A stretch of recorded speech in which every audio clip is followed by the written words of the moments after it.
Welcome everyone to the Future of Real Estate Podcast. This is your host, Ellis Hammond, and on everyone's mind right now is where are interest rates heading? What is the future of interest rates? But more importantly, what is the future of asset values, asset prices, especially in multifamily? And what should we be doing as a result of that? Should we be buying? Should we be selling? Should we be developing?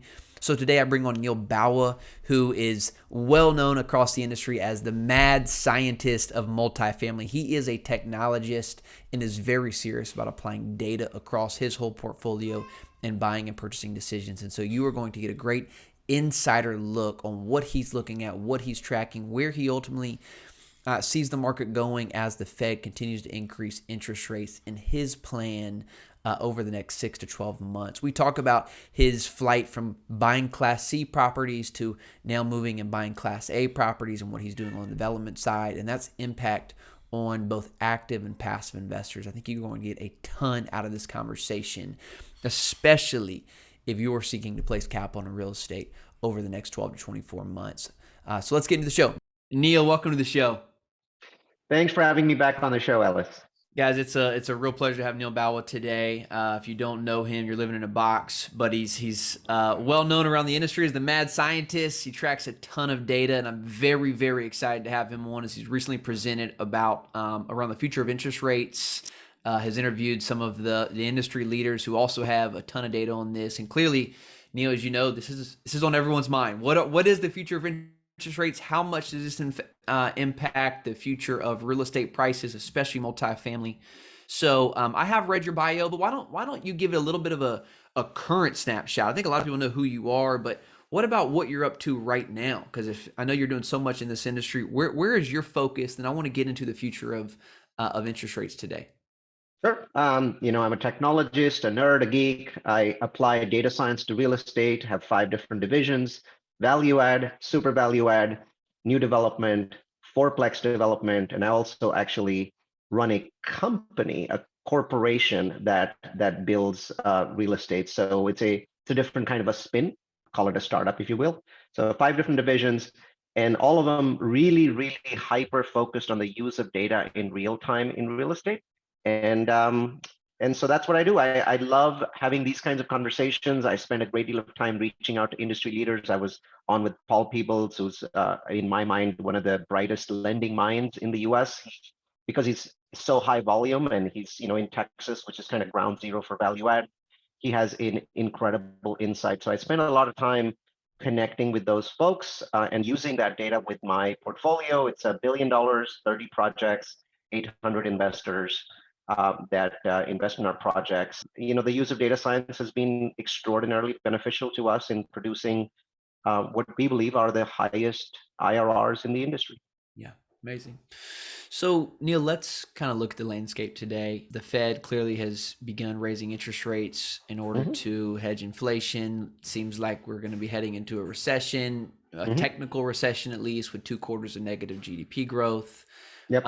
And, a lot of this, clearly this is, it's impacting the industry for sure. I mean, we're under contract on a deal, and it's amazing just how quick, like within a week, debt markets have changed from being able to get 75 to 80% loan to cost. And now most debt lenders are providing 65% at the most. Yep. And so, let's talk about what, I guess we've already talked about what's kind of happening in the landscape, but what are you seeing from a data and number standpoint? Where do you see this going in terms of pricing for real estate? Let's kind of dive into this topic. What's the best way to start? Well, I'm going to give you a few statements, and then I'll back it up with data, right? So the multifamily value add industry, where you're buying 60s, 70s, 80s product, and also some of the new construction industry, though not all, is in full stop mode. We are currently in full stop mode. Very, very heavy retrading is going on for assets that basically are going to contract at this point. Cap rates have not been affected. So if you're hearing from Marcus and Millichap, if you're hearing from Berkadia, that is all completely useless information, because they're talking about properties that went into contract in January and February, where money had gone hard, $500,000, $1 million. And so those people basically somehow managed to get those properties through. Today, cap rates have decompressed. They've already decompressed by 0.5 cap compared to what I call the two greatest quarters in history. So in multifamily, if you go back 100 years, the greatest quarters of all time were last year in Q4 and this year in Q1. Those are the Goldilocks quarters where everything was right. Now, towards the end of Q1, things started falling off, but I'm talking about properties that basically closed in those quarters, not went into contract in those quarters. So the greatest quarters of all time, you take the cap rates for multifamily. Today, if a property is going into contract, right? Today is June 8th. It's half a cap higher and heading towards 0.75 cap. Spreads for lenders, highest in history. Rate caps, most expensive in history. As you already mentioned, loan to values, some lenders going as low as 60%, others going to 65. No one is interested in 70 and 75%. This is all temporary, but there's a hard stop for the industry right now. So it's all temporary, you say. Why? Explain that statement. So what's really happening is that sellers take 3 to 6 months to adjust to a new reality. So what's happening is that, sellers were still in their mind thinking, oh, look at what happened to this property that closed in Q1, right? That closed in Q1. Well, he got 183,000 a unit, so I should get 183,000 a unit or more. And so sellers are priced accordingly. Buyers came in, basically made bids, not knowing about this 65% rate caps going crazy kind of stuff that's happening, made bids, went into contract, and many of them are not hard yet on the money, and they realized the property is unviable. I'm going to have negative cash flow. I'm going to have -2, -3, -6 cash flow. And now there's going to be this crazy retrading process. And that retrading process, basically the industry works through it. It's happened before. This is not the first, the second, the third time that you hit a hard stop. And then 3, 4, 5 months down the line, expectations readjust. Like, for example, my new construction property, 97% occupied, in Q4 last year was worth 46 million. Today it's worth 38, right? And at 38, I'm still making 35 IRR, so I'm pretty happy with the property, but I was going to make 55 IRR, and I missed the window by 2 months because the war started. My property was already, at the time that the war started, was in best and final. And the moment the war started, everyone's like, we need some more time. So we gave them some more time. Best and final got pushed out 2 weeks. Property value fell by $7 million, right? And so we yanked it off the market because I'm like, I know this is temporary. When I say temporary, though, to get back to that $45 million valuation, now I have to wait for 18 to 24 months, right? Because, and I'll tell you why the other piece of it, why it's temporary, right? So there's this feeling in the industry today, people kind of go from black to white, which is nonsensical, right? Everything's always gray. Black doesn't exist, white doesn't exist. You're always operating a gray zone. Here's data that I think instantly will make people feel better. Since 1961, the Federal Reserve has hiked rates to contain inflation 9 times. So there have been 9 hiking cycles. All 9 of these cycles, with one sort of exception, were sharp up, sharp down, no plateau. So imagine a mountain peak. So the Fed is going sharp up with rates. And when it does sharp up with rates, what the Fed basically does is it gut punches the US economy, right? The intent of the Fed is, I'm going to punch Ellis so hard that all the wind is knocked out of Ellis, but Ellis doesn't die. He doesn't fall over, right? I still want Ellis to be standing. So what they do is they calculate as many hikes as they can get away with without putting the economy into a recession. They want to basically take us to zero growth, right? Right now, GDP is very strong. Well, actually, it wasn't very strong for this quarter, but previous quarters was very strong. And so they're gut punching the economy, figuring out how to get to zero growth. Now, when that happens, inflation falls very rapidly because demand is destroyed. And then guess what the Fed does? They don't sit at the top of that mountain of interest rates for more than 2 or 3 months. So the last 9 times, all the way going back to 1961, that plateau at the top is either 1 month or 3 to 4 months. And then it's sharp down because now they're trying to save the economy from a recession. What I mean? So we are in the sharp up process, which ends most likely in November, maybe in December. And then we get the 3-month plateau, which is Q1 of next year. And then we go sharp down. And so late next year, let's call it Q4, we're in the sharp down process. So the exact reverse happens. Buyer spreads are reducing. So lenders are charging less. And they're going up from 65 to 70, 75%. and interest rates are dropping. So now mortgage lenders are getting more aggressive because they know the rates are going to drop further as the Fed, drops rates further. Right. So now you have a window in Q4 next year to basically start getting the same sort of cap rates that you're getting now, or at least close to them. And that's what's really going to happen. But for the moment, everything looks horrible because if you're in contract right now, you're in trouble. Yeah. So let me ask you this from an investor standpoint, and you look at the next 12 to 18 months, do you see a buying window or an opportunity to maybe buy properties at a slight discount? It's not, and I don't, it's not like asset prices are being slashed in half. We're talking a 5 to maybe 15% reduction, right? Maybe on a 5% or maybe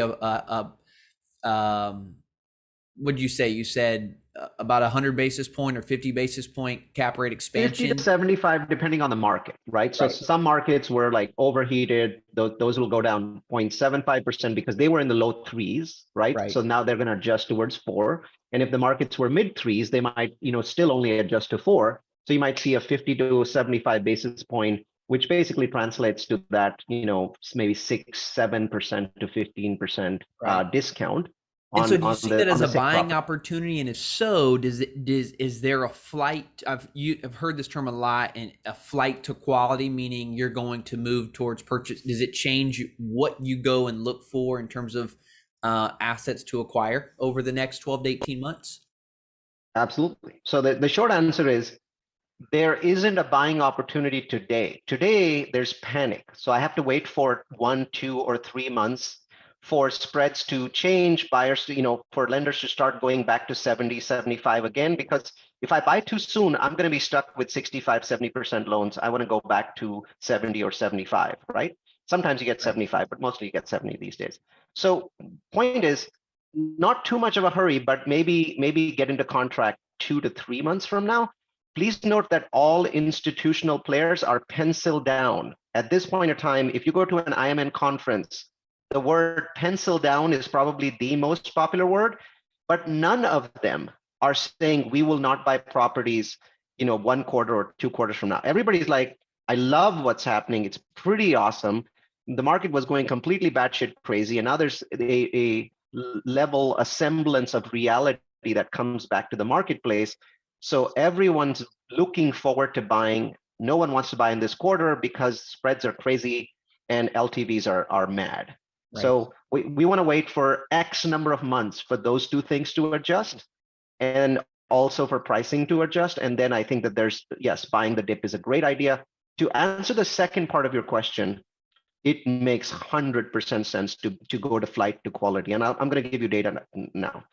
As you know, Ellis, and I think you're in the same boat as me, we love Class C properties, right? Because Class C, there's been more headroom. So from 2014 to 2021, 7 years, Class C properties in the US were the king of the hill in terms of rent growth, in terms of rehab-based, forced rental appreciation. In 2021, that changed. In the last 12 months, Class A and Class B properties have gone up in rents by 15.3%. 15.3% increase in rents. Class C have gone up by 7.3. Now you might say, why? I mean, normally it's always Class C winning over Class B and Class A, and the answer is yes. That was our experience from 2014 to 2021. Our experience has changed. So something radical must have changed in the Class C market, right? The answer is yes. Most metros in the US have hit 40% of tenant income going to rent or higher. So we now have most metros in the US that are pretty bubbly hot, Atlanta, and Phoenix. A Class C tenant is now paying 40 to 50% of their income in rent. And what we see is that if a landlord tries to push up rents, harder, faster than inflation, faster than what they should be getting, they get massive delinquency in the Class C space. Remember, an average Class C tenant has $400 in the bank after paying rent. $400 in the bank. That's their total net worth. And because of that, when you push beyond that 40% level into the high 40s, you're either not going to be able to push rents or you're going to get delinquency, which is just as bad. So now we've seen Class C rent growth move down. There is a flight to safety. B and A make sense. We also sense a recession coming in the next, 9 to 12 months. I think most people believe a technical 6-month US recession, which we've seen 7 times out of those 9 hiking cycles. We've seen that is going to happen. Well, Bs are usually the safest place in a recession. It's not A, it's not C. Bs tend to perform best. So there's a lot of flight to B. Yeah, and I think, and let me just kind of throw out an assumption here and talking about flight to quality. I think everyone's moving to that because the reality is we're buying in Dallas, for example, North Dallas, very affluent, medium income is over 100 grand. The occupancy rate across every garden style asset is 98%, meaning, and then you have a labor like a supply restriction, meaning because cost is so expensive, labor's restrictive, so there's not as much supply coming to market over the next 12 to 24 months as expected. I'm looking at a slide you had in your last presentation. If you're selling at a 4 cap and the price is worth $30 million, well, you can go up to a 4.5 cap as long as rent bumps are up 10%. And I'm looking at a market like Dallas and realizing I think our revenue is going to go up way more than 10% regardless of a recession, because there's literally no supply and we're still in a decently affordable market. We're buying nicer assets. Challenge that assumption or agree with that assumption, but I'd love to have a conversation around that.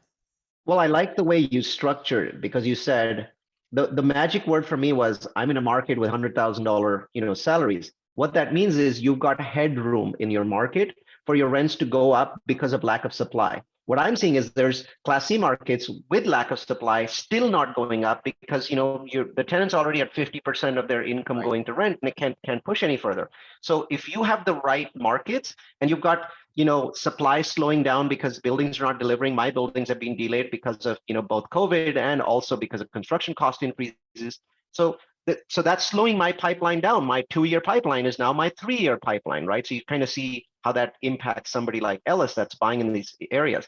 So, do I think that you'll get 10% rent growth in the next year? I don't, because I'm seeing the rental market month over month slowing down. But do I think that you'll get 6 or 7 or 8% rent growth in a market like Dallas, which obviously is the absorption leader in the US? Yes, you could. And so you can still get there. But here's the cool thing, Ellis. If you wait long enough, if you wait 3 months, in my example, I'd said, okay, you're buying something for $30 million in Jan, you're now buying it for $26 million. Well, you can still buy it at 26 and still get that rent growth. So you can have your cake and eat it too. You can get the lower, lender spreads as the lenders stop panicking and the market starts to adjust. So to me, I think it's really about 4 months, 5 months from now, putting properties in contract where buyer expectations have adjusted, lenders have calmed down, or seller expectations have adjusted. Or seller expectations have adjusted because the buyers have already adjusted. Right. Yeah. It's a wonderful time, right? You're buying that dip. It's 6 to 15% depending upon the market. And then you're still getting that rent growth from the lack of supply, because I think lumber costs have just started to come down. Construction costs will moderate over the next year, year and a half, which means construction delivery doesn't really resume at this level for 2 years. So you've got time to raise rents as long as your tenants have room up based on their salaries. Yeah. Let me ask you, just I want to dive into that real quick. Construction, because you're in it, you're developing assets as well. Is that a fair assumption to say that things are being pushed out an extra 12 to 24 months in terms of new supply coming to a market, based in your experience and what you're doing? Why can you explain why that is being said and kind of what's happening in the construction industry in terms of multifamily? Number one is, construction costs in the US. So in 2019 is a perfect example, right? So 2019, 2020, construction costs in the US went up 4%. So slightly higher than inflation, but no big deal, right? 2021, construction costs in the US went up 12%. This year looks like a 10%, 12% year. So when that happens, all the budgets, all the pro formas that had been designed need to be redone. And as the market contracts and interest rates go up, now you've got higher lending costs. So now you have to go back and get more equity. That slows you down. COVID has also slowed down the pipeline because cities are taking twice the amount of time to give you permits. So what's happening is we were actually overbuilding in the 2019 timeframe where we had, the delivery was threatening to end the party for value adds.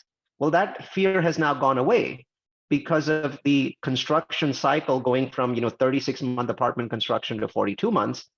and or longer. So I wouldn't agree on the 24-month delay, but I think that there's a 12-month delay in major markets where properties are taking 12 months longer to build and deliver.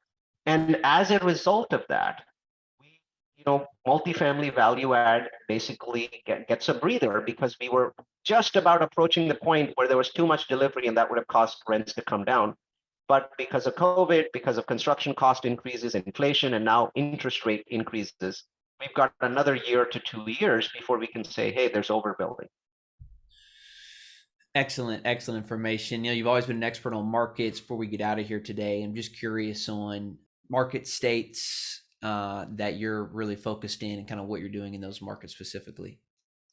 I love lots of different markets. I invest in 10 states, so I keep a tab on those particular 10 states. My biggest feedback is at this point of time, Florida is terrific, and so is Texas. Georgia's slowing a little bit, so is North Carolina. So I think those two are in my top four, but slowing. So, on the watch list, Florida appears to be accelerating and has been a huge beneficiary of people moving from the Northeast, rich people moving, right? Florida's always had lots of people moving there, but I always was a critic of Florida because I said, when poor people move to Florida, it doesn't really help us, right? But during the pandemic, very rich people moved to Florida, massively rich people from their Connecticut mansions, their New York condos. They moved to Florida and didn't go back.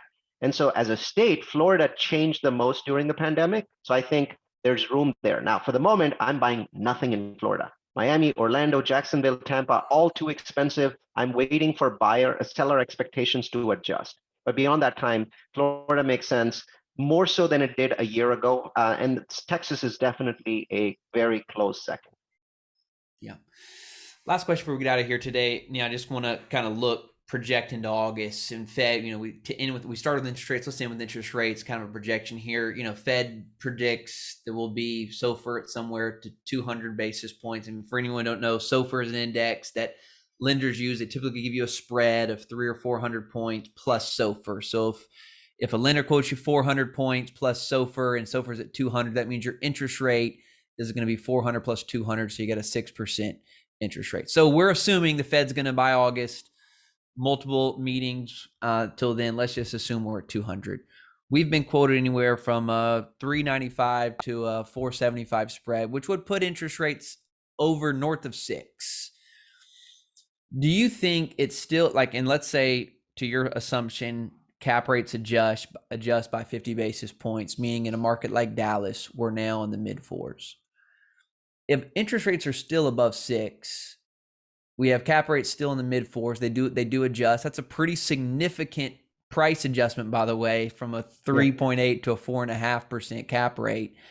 We're still in a market that's growing by 10 to 15% in rental growth, it seems, but you're still upside down. So in your mind, because I've heard, just for example, the reason I bring this up, I was in a room, and I am in a room with a lot of family office groups, and half the room saying no way because that property is upside down. The other half saying, well, there's still tons of growth happening in these markets from a revenue standpoint. It makes sense. Give me your thoughts on that before we get out of here today. I think the velocity will slow, but there's still going to be buyers who are going to come in and say, hey, we're buying the dip and we're going to figure out a way to do it. So you're going to see more institutional action because they have the ability to take a lower LTV and avoid the upside down. They also have the ability to be upside down more. So what you're going to see is syndication companies will slow down, and you'll see institutionals pick up because institutionals, their biggest driver is price, right? They're not looking at cash flow. They don't particularly care about cash flow. They're looking at, hey, I'm getting a lower price per door, even though rents are going up. And so I'm going to make it up on the back end. These are funds with, $500 million in the bank. They don't have to go back to their investors and sell a project because they already have 500 million. They make their own decisions. So you're going to see larger players come back into the marketplace when prices go down, even if properties technically are upside down. So a challenging situation. So be aware that those people that are sitting on the sidelines, they're going to inject more money in because they're per door based. Yeah, I think that's an amazing distinction. And I do think if you have patient capital, even as a syndicator, what Neal just said is something to pay attention to, because over the next 6 to 8 months, there will be significantly less buyers in the Yep. market. And so if you have capital that can be patient with you and maybe not expect the 18 to 20% IRRs, but will take less because we're still in great assets, as we've talked about today, there may be a great buying opportunity over the next 6 months to be aware of. Right. So, Yeah. So Ellis, what I would say is, because you have a syndication community, now is a great time to educate your investors on why it makes sense to be buying assets 4 months, 5 months from now, even though the cash flow is going to be lower in the first year or so, because you're getting significant capital appreciation there, right? So I think that the market was improperly priced, but I think that the market obviously going forward has to look at future rent growth, to look at per price door. Yeah, and so I feel like educating your investors to be patient is really the key. yeah. Yeah, excellent. Neal, always an amazing conversation. What are you putting out right now? Like, where can folks go to kind of follow that along in this tumultuous environment? Well, so we have 3 or 4 very good webinars that discuss this, give you examples. If you are watching on video, go to Multifamily University behind me. That's multifamilyu.com. And also, this is not a bad time to look at new construction, because you're jumping over the entire cycle. Construction rates haven't adjusted as much. So I just signed a $21 million construction loan at 4% fixed. So they haven't adjusted much because of the way that the construction market works. They will adjust, they'll go up. So it's a good time to look at new construction as well, because you're jumping over the recession, because you're delivering post-recession. Got it. Yeah, makes sense. And so Multifamily U is probably the best place to point folks to MultifamilyU.com for this. is the best place to engage with us. We have some incredible content coming out of the pipeline in the next month or so. The best thing you can do is watch the entire 45-minute impact of interest rates on real estate webinar that came out last week. That's a great place to start. Excellent.